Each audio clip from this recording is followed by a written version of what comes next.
నమస్తే. కొందరు సాదాసీదాగా కనిపిస్తారు, కానీ వారి గురించి తెలిసినప్పుడు ఆశ్చర్యానికి గురి కావడమే కాదు, వారికి మించిన స్ఫూర్తిదాతలు ఇంకెవరుంటారు అనుకోకుండా ఉండలేం. ఇప్పుడు చెప్పే పెద్ద మనిషి వ్యవహారం కూడా ఆ కోవలోకి వస్తుంది. 73 ఏళ్ల లక్ష్మణరావును ఇప్పుడు చూస్తే ఓకే అనుకుంటారు, కానీ ఆయన పూర్వరంగం గురించి, ప్రస్తుతం ఆయన ఉన్న స్థాయికి రావడం కోసం ఆయన పడిన శ్రమ, చేసిన కష్టం గురించి తెలిసినప్పుడు మాత్రం వావ్ అనుకోకుండా ఉండలేరు. జీవితంలో ఆయన ఎదిగిన తీరు ఎంతో ఆసక్తికరంగా ఉండడమే కాక స్ఫూర్తిదాయకంగా కూడా ఉంటుంది. నిత్యం ఏదో ఒకటి సాధించాలన్న సానుకూలతతో పాటు అనుకున్న లక్ష్యాన్ని చేరుకోవడం కోసం ఏ వయసులో అయినా ప్రయత్నం చేయవచ్చు అన్న విషయం లక్ష్మణరావును చూస్తే అర్థమవుతుంది. రోడ్డు పక్కన టీ కొట్టు నుంచి 5 స్టార్ హోటల్లో టీ కన్సల్టెంట్గా ఆయన ప్రస్థానం ఒక ఎత్తైతే, చదువు విషయంలో ఆయన చేసిన ప్రయత్నాలు, సాధించిన విజయాలకు అబ్బురపడకుండా ఉండలేం.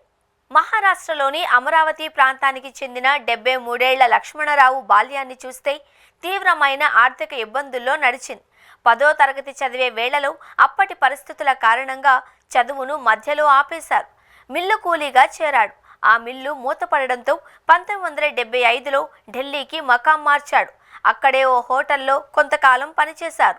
తర్వాతి కాలంలో ఫుట్పాత్ మీద టీ దుకాణం, పాన్ షాపును పెట్టాడు. అయితే జీవితంలోనూ ఏ దశలోనూ ఆయనకు చదువు మీద జిజ్ఞాస తగ్గలేదు. అదే ఆయన జీవితాన్ని మరో మలుపు తిప్పింది.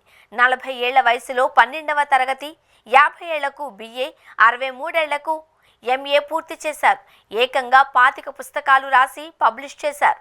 లక్ష్మణరావు రాసిన ఒక వ్యాసం శాంగ్రీలా హోటల్ ఉపాధ్యక్షుడిగా తెగ నచ్చేసింది. అంతే, ఆయన గురించి తెలుసుకున్న పెద్ద మనిషి శాంగ్రీలా హోటల్కు టీ కన్సల్టెంట్గా ఉపాధిని కల్పించారు. తన జీవితంలో మళ్ళీ చదువుకొని ఉండకపోతే తాను ఈ రోజున 5 స్టార్ హోటల్లో ఉండేవాడిని కాదు అన్న ఆయన మాటలు అక్షర సత్యాలు అని చెప్పక తప్పదు. ఇక ఆయన వ్యక్తిగత జీవితం విషయానికొస్తే 2 కొడుకులు. వారిద్దరూ MBA చదివి బ్యాంక్ ఉద్యోగాలు చేస్తున్నారు. వయసు మీద పడిందన్న మాటను కొందరు చెబుతారు. వయసు అన్నది ఒక అంకె మాత్రమే. తరగని ఉత్సాహం, సాధించాలన్న కసి ఉండాలే కానీ వయసు దేనికి అడ్డం కాదు అన్నది లక్ష్మణరావు లాంటి వారిని చూస్తే అర్థమవుతుంది.